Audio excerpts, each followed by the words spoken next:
नमस्कार मित्रमैत्रिणो, आज आपण पाहणार अशा पद्धतीची एक मजेदार रेसिपी, ती म्हणजे व्हेज लॉलीपॉप. घरच्या घरी तुम्ही साध्या सोप्या पद्धतीने कुरकुरीत आणि त्याचबरोबर अगदी मस्त झणझणीत असे व्हेज लॉलीपॉप बनवू शकता.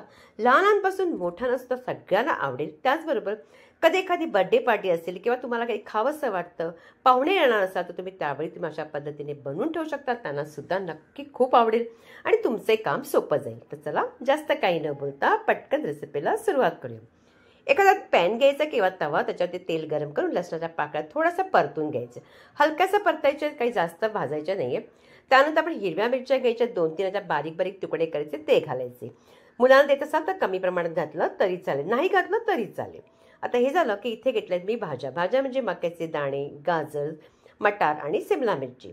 गाजर, मटार आणि सिमला मिरची न घेता तिन्ही जे आहेत ना जिन्नस आपण अगोदर शिजवून घ्यायची. शिजून म्हणजे कसं, पाणी उकळायचं, मीठ घालून त्या पाणी उकळलं की पटकन मटार, गाजर आणि मक्याचे दाणे घालायचे. 2-3 मिनिटं आपण त्याला शिजवायचं आणि नंतर गाळून घ्यायची आणि अशा पद्धतीने आपण या तेलामध्ये भाजायचं.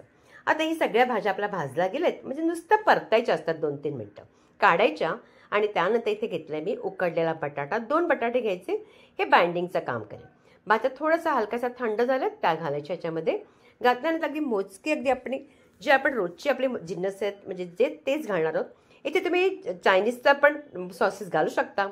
इथे हळद, लाल तिखट घालायची, धणेपूड घालायची, भाजलेल्या जिऱ्याची पूड थोडीशी घालायची. त्याचबरोबर घालायचे चाट मसाला किंवा आमचूर पावडर, जे तुमच्याकडे असेल ते घालायचे. नंतर घालायचे कसुरी मेथी थोडीशी, 1-2 चमचे असे हाताने क्रश करून घाला किंवा पुदिनाची पानं घालायची आणि त्याचबरोबर कोथिंबीर जितकी तुम्हाला हवी आवडते त्या पद्धतीने. नंतर घालायचे चवीपुरतं मीठ. मला थोडंसं मीठ जास्त वाटलं म्हणून काढलंय. हे सगळं मिश्रण मिक्स केल्यावरती ना एखाद वेळी तुम्ही अगोदर चव बघा की मीठ कमी जास्त असेल तर घालू शकता. आता बघा, हे मिश्रण व्यवस्थित झालंय. बाइंडिंग बटाटा असल्यामुळे चांगलं झालंय. आता आपण पटकन लॉलीपॉप बनवायला सुरुवात करूया. इथे घ्यायचं आपण आईस्क्रीमचे स्टिक. हे तुम्हाला 5 रुपयाचे 12 सुद्धा आरामशीर मिळतील.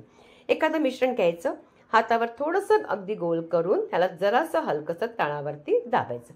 हलकंसं दाबायचं, पटकन ती आपण स्टिक उचलायची, त्याच्या आतमध्ये लावायची आणि ज्या पद्धतीने दाखवते त्याच पद्धतीने करा. अगदी फक्त गोल गोल करायचे, दाबून करा मात्र, का त्या तेलामध्ये घातल्यावरती निघता कामा नये. बघा, छान असं आपलं लॉलीपॉप झालेलं आहे, काही वेळ लागत नाही. अशाच पद्धतीने सगळी लॉलीपॉप आपण करून घेतले. आता त्यासाठी आपण एक साठा रेडी करणार आहोत. तो म्हणजे कॉर्नफ्लॉरचा किंवा तुम्ही मैदाही घेऊ शकता. 3 मोठे चमचे घालायचे. तिथे मी घातलं कॉर्नफ्लॉर. चवीपुरतं जरासं मीठ घालायचे आणि त्याचबरोबर जरासं पाणी घालून हे अगदी आपण थोडंसं पातळ करायचं. जास्त पातळ केलं तर मात्र लॉलीपॉपला लागणार नाही आणि जास्त तुम्ही जाडसर थर लावला तर तेलात घालतात तर तो उपरली जी आपली ते कवर असेल ना, ते सगळं निघून जाईल. म्हणून अशा पद्धतीची कन्सिस्टन्सी ठेवायची. आता इथे घेतलेत ब्रेड क्रम. तुम्ही ब्राऊन ब्रेड घ्या किंवा व्हाईट घ्या, कोणताही घेऊ शकता. थोडासा भाजायचा आणि त्याला आपण आपली पावडर सारखा करून घ्यायचा आणि किंवा त्याच्या कढाई तुम्ही बाजूचा काढून तोही बनवू शकता ब्रेड क्रम. आता इथे बघा, आपला रेडी करूया. हे जे लॉलीपॉप उचलायचं, त्या कॉर्नफ्लॉरच्या आपण या साठ्यामध्ये घालायचं, मिक्स करायचं. अशा पद्धतीने सगळं लावून घ्या व्यवस्थित. लावल्यानंतर पटकन काढून त्याला जितकं एक्स्ट्रा असेल ना त्याचं ते साठा निघून जाऊ दे आणि नंतर आपण ब्रेड क्रम्स लावायचे. अगोदर काय करा, हाताने त्याच्यावरती टाकायचं, म्हणजे व्यवस्थित तो खालून वरून सगळा लागेल आणि नंतर त्या ब्रेड क्रममध्ये थोडासा अगदी मिक्स करून रोल करून घ्यायचा. आता अशाच पद्धतीने आपण सगळे रेडी करायचे. आता इथे तुम्हाला आणखीन एक सांगते, या पद्धतीने केल्यानंतर सगळे तुम्ही करायचे रेडी आणि तुम्ही एखाद्या पॉलिथिनमध्ये घालून अगदी पॅक करून 8-10 दिवसासाठी तुम्ही ठेवू शकता. कधी तुमच्याकडे एखादी बर्थडे पार्टी असेल किंवा खावंसं आवडतं, तुम्ही काढायचं अर्धा तास आणि नंतर तळायचे. आता आपण तळायला सुरुवात करूया. कढईमध्ये तेल गरम करायला ठेवलं. मीडियम तेल गरम करायचं, एक एक करून जितके अगोदर कमीच घालायचे आणि नंतर थोडा वेळ 2-3 मिनिटात थांबायचं. थोडंसं हलकंसं टेम्परेचर कमी झालं की काय करायचं, वरून त्याच्यावरती अगदी तेल चमच्याने घालायचं. म्हणजे काय होईल, वरचे जे आहेत ना ते पण अगदी क्रिस्प होईल आणि पुन्हा 2 मिनिटं थांबायचं. हलकंसं तेल बघा थंड होऊ लागतं. मग पुन्हा आपण अशाच पद्धतीने हलवायचं. चमच्याने हलवा किंवा झाऱ्याने, कशाने. मी चमच्याने ह्यासाठी हलवते कारण का ते तुटणार नाही आपले. आणि नंतर आपण झारा लावायचा. बघा, आता सगळे ते क्रिस्प झालेले, तेलही टेम्परेचर कमी झाले, तर त्यावेळी आपण काढून घ्यायचं. कुठे तुटत नाही आणि अगदी मस्त कुरकुरीत बनतात. खायला तर अगदी भन्नाट लागतात. नक्की ट्राय करा.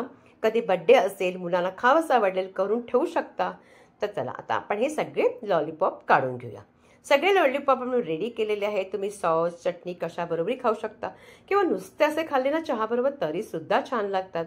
तर रेसिपी तुम्हाला कशी वाटते मला कॉमेंट्स करून नक्की सांगायचे. आवडल्यास जास्तीत जास्त लाईक करायचे, प्रत्येकाकडे शेअर करायचे, शॉर्ट व्हिडिओ पाहायला विसरायचं नाहीये आणि पुन्हा भेटायचे आपण एका छानशा रेसिपी बरोबर.